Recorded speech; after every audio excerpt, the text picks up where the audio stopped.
在2025年马上就要结束的时候呢，我拿到了罗姆刚刚发布的 MCA 的这台自动对焦的便携式傻瓜胶片相机啊。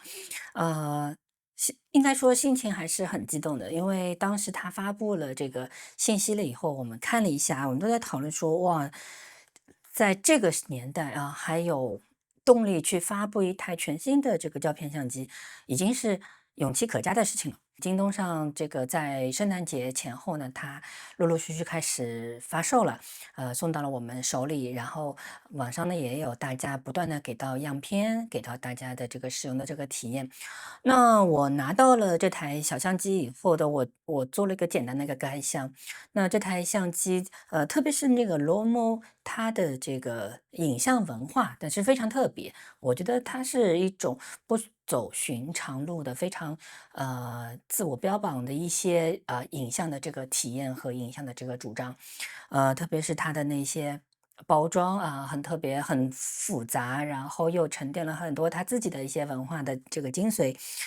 然后呢，他还在这个相机的这个顶盖上面呢，也写了自己关于平等摄影平权、摄影平权的这么一个主张啊。所以我觉得说这个到处都透露着他的一些想法和理念。那我几个小伙伴呢，其实是蛮担心的，因为 Lomo 呢，它一直是生产那些以个性化的，不被主流所接纳的，非常有性格、有腔调的那些相机为主啊。很多人嘲笑说啊，它出的都是玩具相机，因为它相对价格比较便宜，然后主要的这个机身呢都是塑料壳子做的啊，然后就是玩玩而已嘛。但是在这样的一个情况下，它今天出的这台 MCA 呢，我突然就觉得很意外。第一呢，我用下来完成度很高，没有任何的这个问题，没有像上次一样的各种坑爹的这个遭遇，也有个别的这个品控的问题啊。我看到有人在说有什么漏电呐、有什么过片有问题呀、什么的，但是目前来说，我用下来呢没有什么大的问题。然后整个机身呢，它居然是这个金属做的，然后所以有一些沉甸甸的这个效果。关于这台相机呢，它的这个参数呢，我就不多说了啊，这个网上都有。然后呢，我拿了它这台小东西呢，这次去新昌的时候呢，我顺便也做了一个体验啊。在进山、在爬山去林子里去探索的时候呢，我什么都没带，我就带了这么一台小东西。那这台小东西呢，它其实是一台 PS 机啊。我先来说说它的优点吧。那么它和所有的这个 PS 机一样，它主打这个小巧，用的呢是一块 CR2 的这个电池，它给我们标配的是倍量的那个可充电的 CR2，但是你用其他的这个 CR2 的电池呢，也是都是可以用的。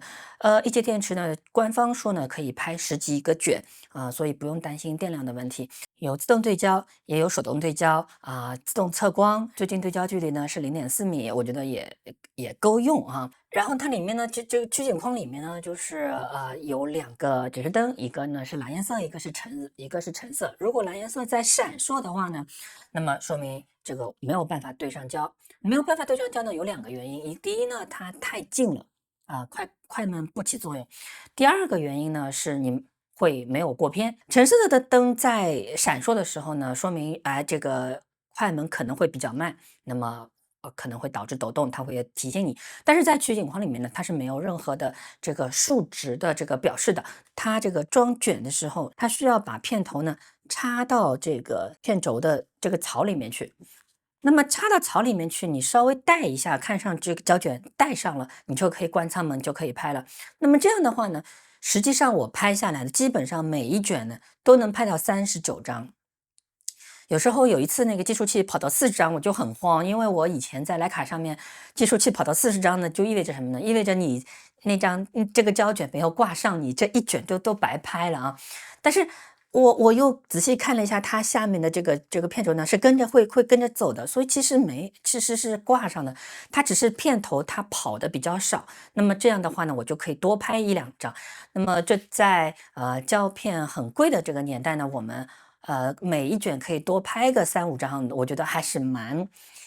划算的啊，这点是它的一个很大的一个优点。然后它那边呢，它内置了这个闪光灯，那标准的闪光，然后静止闪光，然后前联同步和后联同步，所以在拍摄过程当中呢，就很轻松，你就不用去 care 照顾这件事，这台相机会有什么问题。嗯，特别是我在爬山的时候啊，就是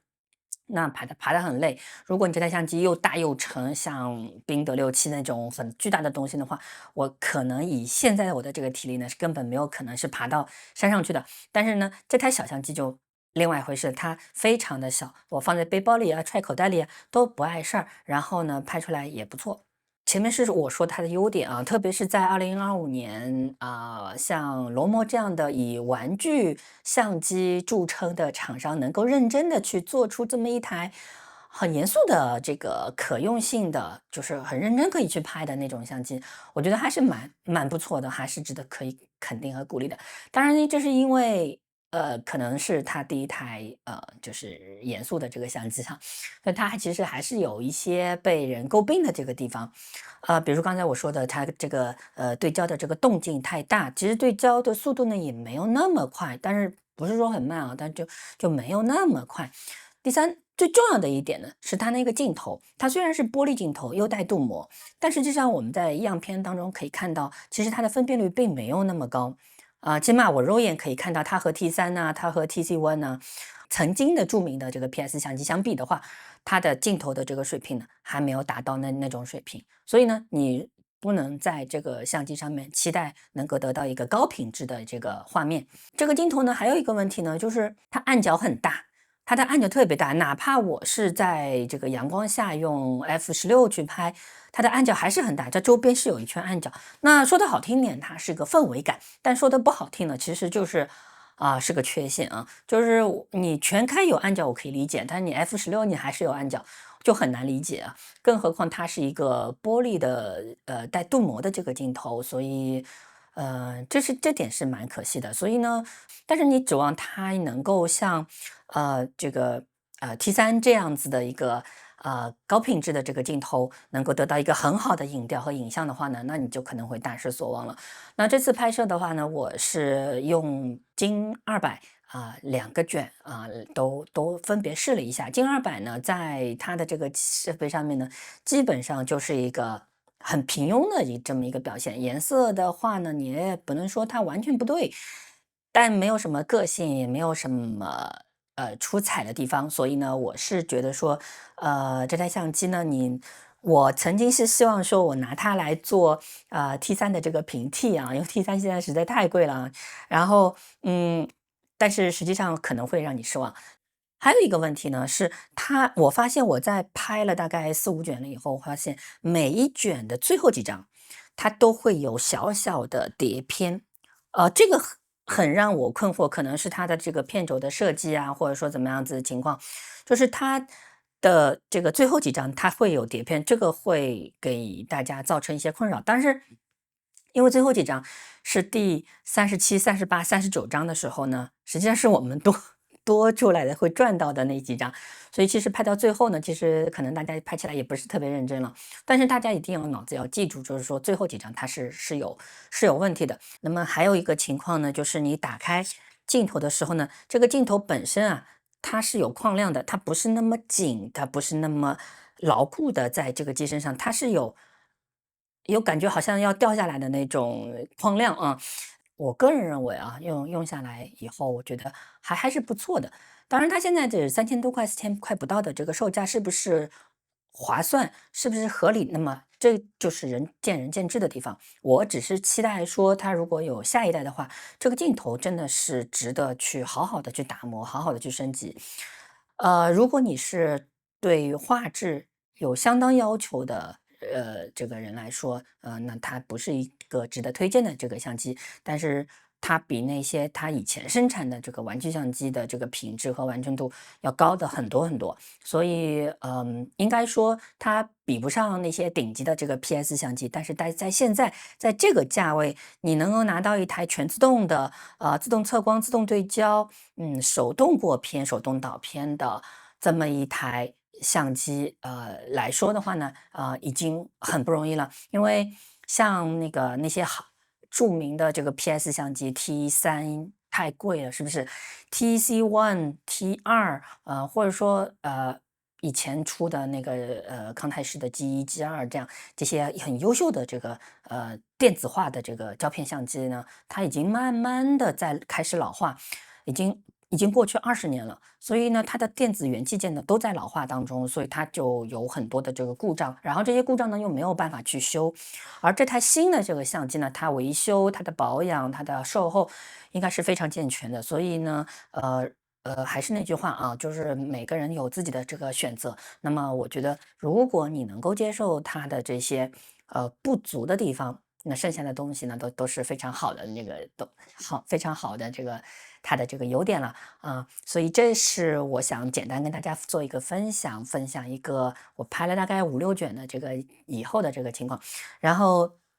那我相信这台相机呢，一般来说都会被我们当做一个备机来使用，我临时记录一下，临时创作一下呀。它不会成为我们的这个主力相机，但是能够在生活当中记录那些点点滴滴，用胶片的这个方式和感觉去把它给凝固下来，我觉得还是蛮有意义的。所以也感谢罗某这样的厂商能够有勇气在2025年年底推出这样一台有意思的小东西的话，我觉得还是啊、非常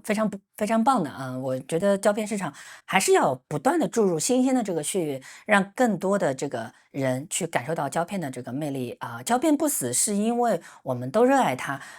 但是我们会有更多的胶卷，更多的相机，更多的其他的旁系的这个设备进入到这个市场，才能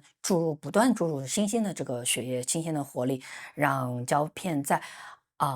这个数码称霸的这个市场当中，人人占有一席之地啊，这个是非常有意义的一件事情。OK，今天我们的这个分享就到这里，那我们下次再见，拜拜。